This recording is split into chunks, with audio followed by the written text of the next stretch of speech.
that you're taking the time to come out and learn about these candidates, because voting is a big responsibility. And I always tell people, just don't vote for the person that has the most signs. Get to know them, know what they stand for. That's our responsibility as voters. So I'm really glad you're here. Let's have a good time and everybody get informed, right? Thanks to K9 Radio, Karen Jackson, thanks to Alicia Lewis and Candace Lieber and Ski Sensky for doing all the sound and everything that he does. And of course, Pahrump Senior Center for making it so easy. And of course, Subway and Greg Hafen are some of the men for providing all the drinks for us, and Valley Electric for providing the camera and this microphone. Sorry, borrowed it from you guys. You already know that though. Thanks, guys. All right, we're going to start with the Senate District 19 candidates, and then we'll move on from there. If you haven't written out any questions, you have orange cards up at the front, and then you can fill those out right up there at the front with Alicia and Candace. All right, let's get started. Oh, and if you've noticed that some of in the live stream, the flag's backwards, it's because I have to look at my camera while we're filming. I know. And I can't take it off of selfie mode. So sorry about that. This one. So your lettering will be all backwards. And you're going to put that probably right in front of here. Where do you want it? No, it's okay. Just so you know, your lettering will be backwards. Yeah, I saw that one. You have enough room up there, sir? I think I'm good. Which one of these mics? Eh? Whatever flaps your mind. Okay. Why, Eddie?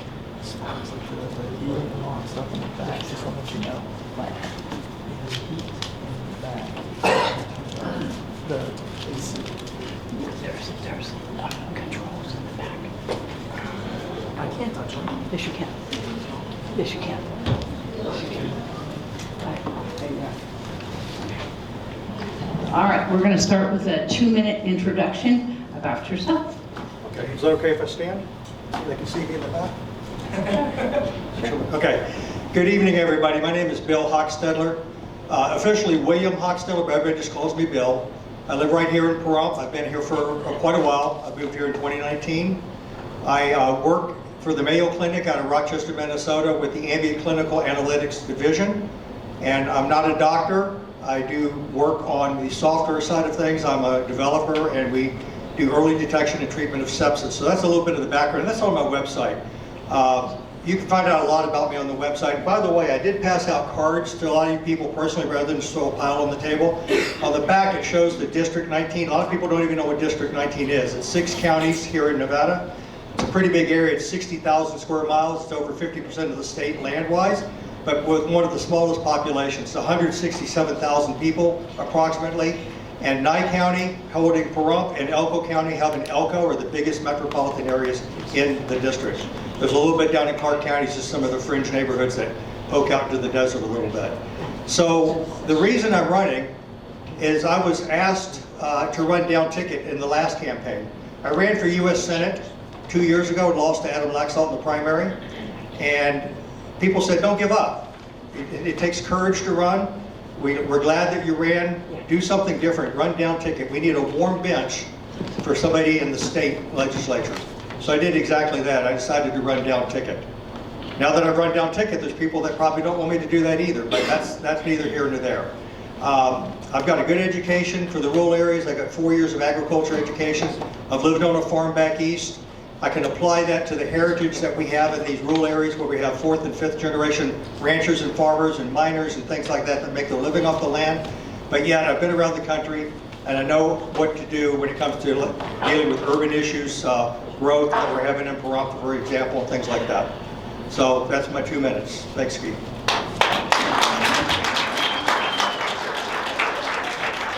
All right, thank you.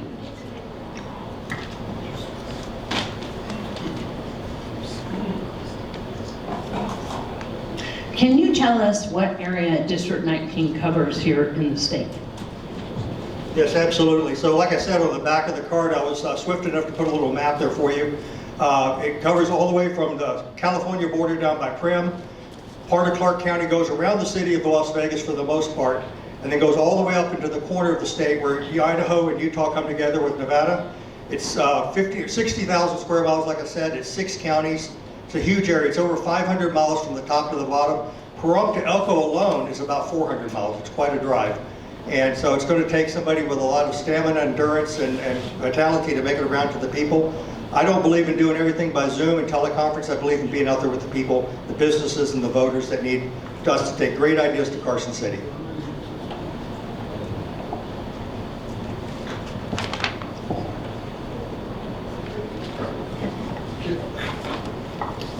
Bill, what makes you different than anybody else that's running? Well, it's always hard to boast about yourself, and I don't want it to come across that way. I think I'm the right person at the right time for this position that we need. Number one is I know that this district will be, if I win this district, it'll be the first time that we've had a veteran in that seat that I'm aware of. Secondly, I've got a pretty good education, and I know about doing things the right way. I've always tried to do things the right way. I wouldn't have gotten to this position in life where I am today. I'm not saying that I'm better or worse than anybody else, but I've done pretty well. And I think that we need people that are good examples in Carson City. I'm tired of us sending empty suits to Carson City and not getting things done. One of the things that I vowed to do is to make sure that we send less bills to the governor for a veto. If we keep sending people to Carson City that's pat each other on the back and tell each other what a good job they're doing, but they can't get bills compromised with the Democrats so that the governor doesn't have to veto those bills, we're not getting anything done. We're paying people to go up there and have a good time. I know that's a little bit facetious, but we really have to do the job for the people. And I'm great at negotiating, I'm great at working with the other side. I have a way with people, it might not be the best way, but I think it's the way that we can bring progress to Nevada.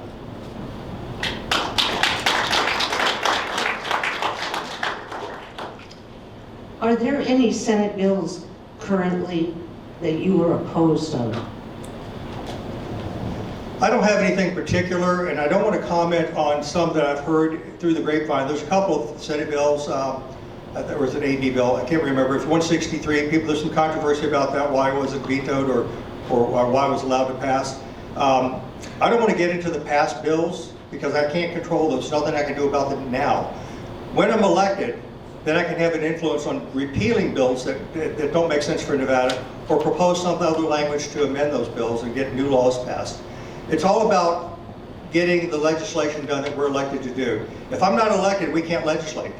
And I want to make sure that we get the right people in the job. And I'm not saying that my opponents are not the right people. They're the right people for some people. I just think I'm the right people for most people.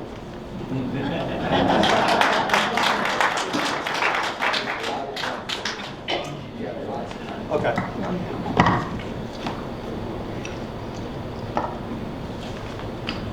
Well, Senator Pete Goicoechea has decided to retire after serving many years in office. We wish him well. What are some of the things you admired about that former senator and his achievements? Yes, thank you for asking that question. Soon to be former senator. Yes, correct, in November. I had the pleasure to have lunch with Pete. I drove up to Eureka and we had lunch at this very nice place, and he actually paid for it because he's not allowed to let me pay for his lunch because he's an elected official. But we kept it cheap. I think I had a grilled cheese sandwich and some coffee or something like that. But really nice guy. I got to learn a lot about him, his ranching operation, you know, what things motivated him. The thing that stood out most about Pete to me was the way he is with people. He gets out there and meets people the way that I would want to meet people. Again, I'm not wanting to hide behind a desk and watch a plant grow or be on Zoom conferences all the time. Now I get it. There are times when you can't be in two places at once.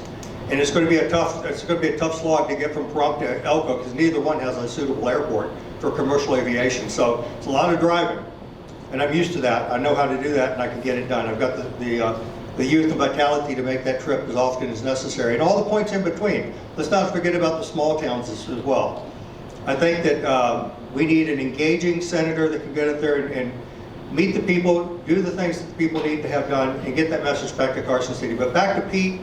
An honorable gentleman. Everybody loves Pete. He's not going to endorse anybody one way or the other for this particular campaign, and I don't blame him because there's good people on all sides. But as far as the question about Pete is concerned, I think he's a wonderful guy, and I wish him a very happy retirement.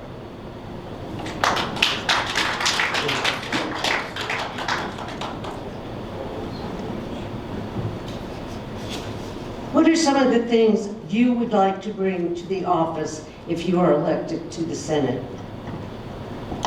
Are you referring to just general ideas, or are you talking about particular policies? Whichever you want to focus on. Well, okay, so let's talk about taxes. I think that that's a topic that a lot of people like to avoid. Nobody wants to raise taxes. I don't want to raise taxes. I'll sign a no raising the tax pledge. I think I got one in the mail today. I got to open it and look at it. But we have to figure out how to balance our budget in the state and what we can do. One of the most oppressive taxes is the commerce tax that we have in this state. I think it stifles productivity, innovation, and just growth in general. I think we would be better suited if we used our current sales tax situation and expanded it if necessary. Because what you're doing at that point is you're just taxing the money that's being spent, and you hope that money's being spent in Nevada, and that helps our retailers, it helps our commerce in general, and it simplifies the tax code so that we're just taxing on the money that's spent, not the money that's earned. If you earn a company and you're making $1 million a year in your company and you only spend $100,000 of it for groceries and clothing and cars and things like that, then you should pay the tax on that $100,000 you spent, not the $900,000 that you saved in a retirement account that's for your future or for your children's future and things like that, or for growth of your own company. Let's say you're going to grow your company in a couple of years and you're squirreling that money away. Why be taxed on it? Get taxed on the money that's spent.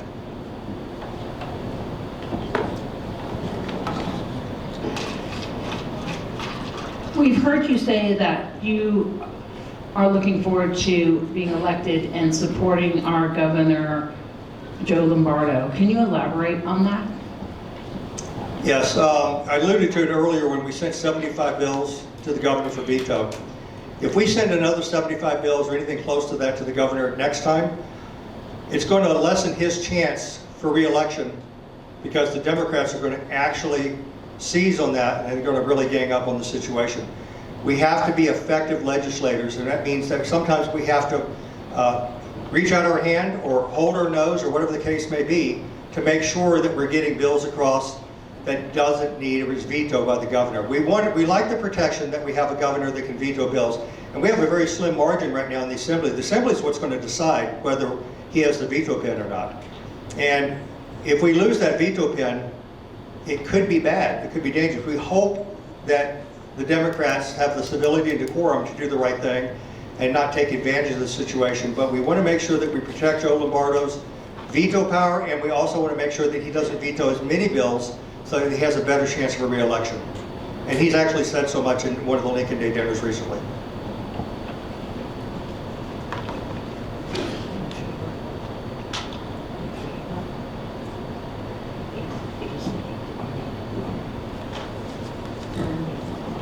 I'm going to ask this question. You were talking about taxes.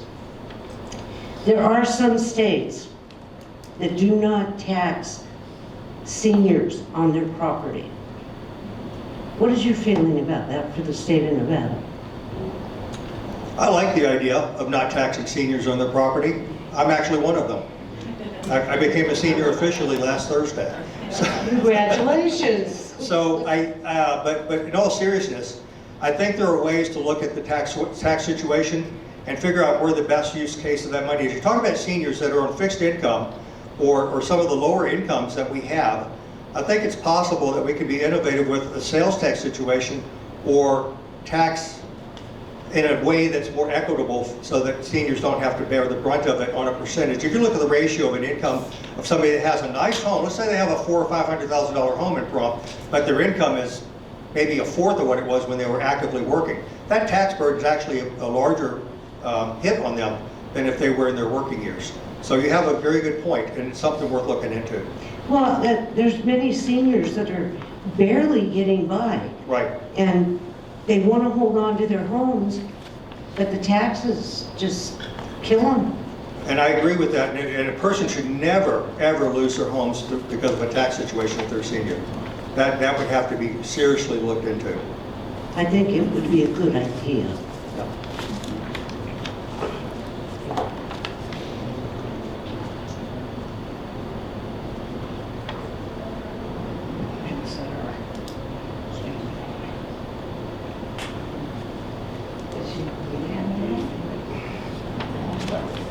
I'm going to do the best I can.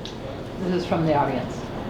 Would you consider staying in Nevada and doing remote meetings so that the people would have access to their senator? Stay in Nevada? I think what they meant. Oh, they thought I was going for US Senate. Okay. Oh, okay, yeah, that's right. That's probably, no, this is state senate, so all of my work will be done in the state of Nevada. Again, there are times when we would have to use video conferencing technology to facilitate meetings. You can't be in two places at once, and it's a big territory. Like I said, 60,000 square miles, 500 miles north to south. It's impossible to be in two places at the same time in the same day. So, but as far as the part about staying in Nevada, I will always be in Nevada. Can you talk about your accessibility and your open door policy? Well, my accessibility is illustrated on my website and on my business card. I put my phone number on there. That's my personal number that I carry in my pocket at all times. My personal email is on there, and most people know where I live. I live down in Artesia, right here in Pahrump. My address is written. My address is public information. If you go to the Secretary of State website and look up my C&Es, my campaign expenses, it's on there. I did not do a confidential address or anything like that. I'm not afraid for anybody to know where I live. And my accessibility is keep it before midnight. I would really just like to limit it to 18 hours a day. So if I could sleep between 12 and 6, that'd be perfect. Otherwise, I'm accessible. I think we also got your PIN number at the Lincoln Day dinner. I did get that. Do you remember what it was? Yes, I can review the tape. Okay. All right, if we can have your 1 minute closing statement. Okay, well, this went fast. Are you sure there's no other questions? Well, you don't have any opponents here, so I kind of ran out. I'd be glad to take questions freely from the audience if they just want to stand up and say something rather than Do you talk. guys have anything that you'd like to say, including maybe just what his ATM card numbers are or something? Anybody want to ask anything that they were afraid to write down or too long to ask? Okay. So thank you for letting me speak with you tonight. I think it's an honor and a privilege. And I'm glad that you guys took the time to come out and learn about candidates, especially we got the commissioner candidates coming up. We got to know who these people are before we vote. You don't want to vote because somebody has a long name or a short name. You want to make sure you get the right person in office for the reasons I said earlier. Let's not be putting empty seats in positions of authority and power and responsibility more than anything else. It's more about the responsibility of that person back to the citizens. And I think that we can all participate to do a better job. We have to have good turnout. This is a kind of a strange year. We have the presidential election primaries already, and there might not be a lot of motivation to vote in this particular primary. But we have to get out there and make sure the right people are in there. This is a 4-year term for state senate, and there's a 12-year limitation on the term. So that's why Pete Ocachia is out. He's termed out based upon the new term limits that came out. In fact, I think he's the first person to be termed out in our state legislature under that new rule, at least on the Senate side. So again, great guy. I'm not running against an incumbent. It's a jump ball for anybody that wants to get in there and do it. And I think I'm at the right place at the right time. And I appreciate your support. Thank you.